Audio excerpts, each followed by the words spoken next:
Hello मेरे प्यारे दोस्तों, कैसे हैं आप सब लोग। दोस्तों आज हम बात करने वाले हैं गणित के कुछ ऐसे तरीके के बारे में जिससे कि आप गणित बहुत अच्छे तरीके से सीख सकते हो।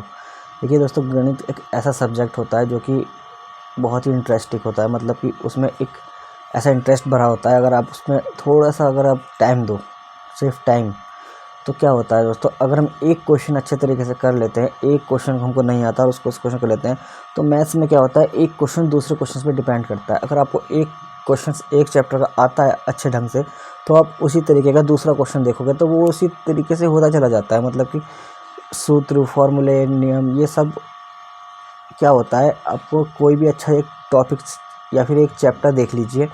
उस चैप्टर को आप अगर एक दिन अच्छे से पढ़ोगे ना, तो आपके सामने अगले दिन उस चैप्टर से रिलेटेड कोई भी क्वेश्चंस पूछ लिया जाए तो आप उसको बहुत अच्छे तरीके से कर सकते हो। क्योंकि मैंने खुद अपने ऊपर आजमाया है दोस्तों।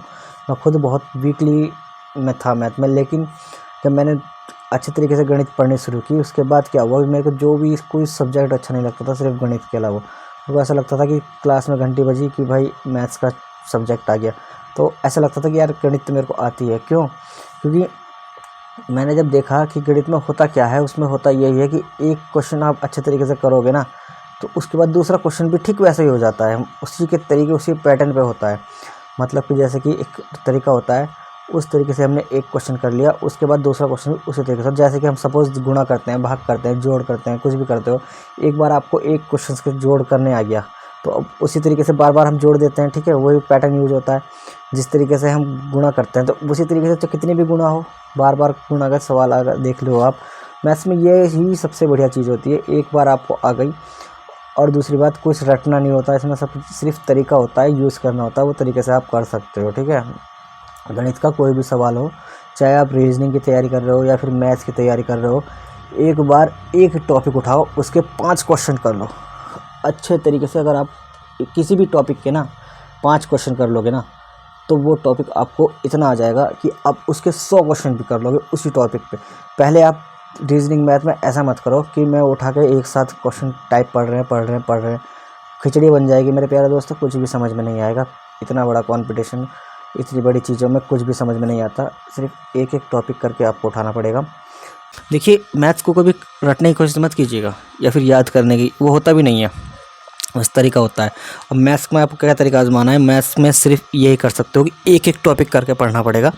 एक दिन में आप एक टॉपिक देख लीजिए, चाहे कोई भी आपका रीजनिंग से हो या फिर आपको पता है आधी रीजनिंग में मैथ ही भरी हुई है। जिसको मैथ तेज हो ना, उसकी रीजनिंग भी तेज होगी, यह अब हमेशा ध्यान रखिएगा। इसलिए मैथ्स में अगर आप करते हो, चाहे रीजनिंग हो चाहे मैथ, दोनों सेम पैटर्न पे चलेंगे।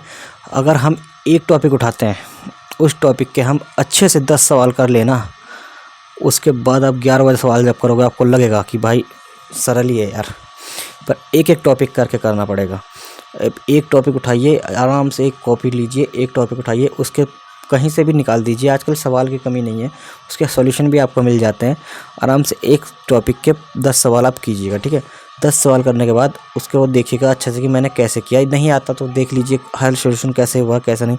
उसके बाद जब आप 11वां क्वेश्चन करोगे, तो उस क्वेश्चन को आपको खुद करना पड़ेगा। ठीक, खुद मतलब उसको देखो कि मैं कर पा रहा हूँ या नहीं। तो अगर आपने अच्छे से देखे हैं, पहले आप खुद करने की कोशिश करो, फिर आपने नहीं हो पा रहा सोल्यूशन देखा है, फिर दूसरे क्वेश्चन आपने करने की कोशिश की, नहीं हो पाया, फिर सोल्यूशन देखा है, फिर तीसरे चौथे में आप धीरे धीरे करना सीख जाओगे। ऐसे करते करते 5वां 7वां 8वां क्वेश्चन 10वां क्वेश्चन आप खुद ही करने लग जाओगे। फिर जब आप 11वें के बाद क्वेश्चन करोगे दोस्तों, मैथ्स में एक क्वेश्चन पे दूसरा क्वेश्चन उसी पैटर्न पे चलता चला जाता है। 10 क्वेश्चन अलग पैटर्न पे हो तो 11वां क्वेश्चन उन्हीं में से एक पैटर्न पे आ जाता है। ये आपको अच्छे तरीके से पता होगा एक टॉपिक में। तो एक टॉपिक उठाइए, उसके 10 तरीके के क्वेश्चन देखिए, 11वें क्वेश्चन आप खुद करने लग जाओगे। उसके बाद आप आराम से क्वेश्चन लिखिए और उनका देखिए आंसर कैसे होता चला जाता है, आपको खुद ही अच्छा लगेगा। फिर आप खुद ही उस टॉपिक के क्वेश्चन ढूंढोगे दोस्तों, खुद ही उस टॉपिक को ढूंढोगे कि कहाँ है भाई इस टॉपिक के क्वेश्चन, किस बुक में है, कहाँ है, कौन सा मेरे को नहीं आता। इस तरीके से आप मैथ्स कीजिएगा। एक टॉपिक उठाइए, उसके 10 क्वेश्चन कर दीजिए, 11वां क्वेश्चन खुद ढूंढिए कि इसका आंसर क्या है, फिर उसके सारे क्वेश्चन जहाँ आप देख सकते हो ढूंढिए। तो इसी तरीके से मैथ्स सीखी जाती है। अगर ऐसे खिचड़ी बनाओगे कि एक दिन में सारी मैथ्स सीख जाऊंगा, सारे क्वेश्चन करने में लगे हुए, तो ऐसे मैथ्स नहीं आती है। एक टॉपिक 10 क्वेश्चन कर लो, चाहे नहीं आता सोल्यूशन देख लो, फिर करने की कोशिश करो, फिर सोल्यूशन देखो, अगले क्वेश्चन को देखो, तो ऐसे करते करते आपको आ जाएगा। ठीक है, तो मैं तो यही सजेशन दूंगा, इस तरीके से मैथ पढ़िएगा, एक एक टॉपिक करके मैथ पढ़ो और उसके 10 क्वेश्चन करो, उसके बाद 11वां क्वेश्चन आप खुद करने लग जाओगे। आंसर डायरेक्ट मत देखो, पहले उसका क्वेश्चन देखो और उसका सोल्यूशन खुद करने की कोशिश करो, तभी आपकी मैथ्स अच्छी हो पाएगी। ठीक है दोस्तों, तो आज की वीडियो में इतना, मिलते हैं अगली वीडियो में। अगर बात अच्छी लगी हो तो लाइक कर देना, चैनल सब्सक्राइब कर लेना। मैं ऐसी वीडियो पढ़ाई से रिलेटेड कुछ ना कुछ दोस्तों बनाता रहता हूँ खाली टाइम में, और तो कुछ नहीं। ठीक है, आज की वीडियो में इतना, मिलते हैं अगली वीडियो में। वीडियो देखने के लिए बहुत बहुत धन्यवाद।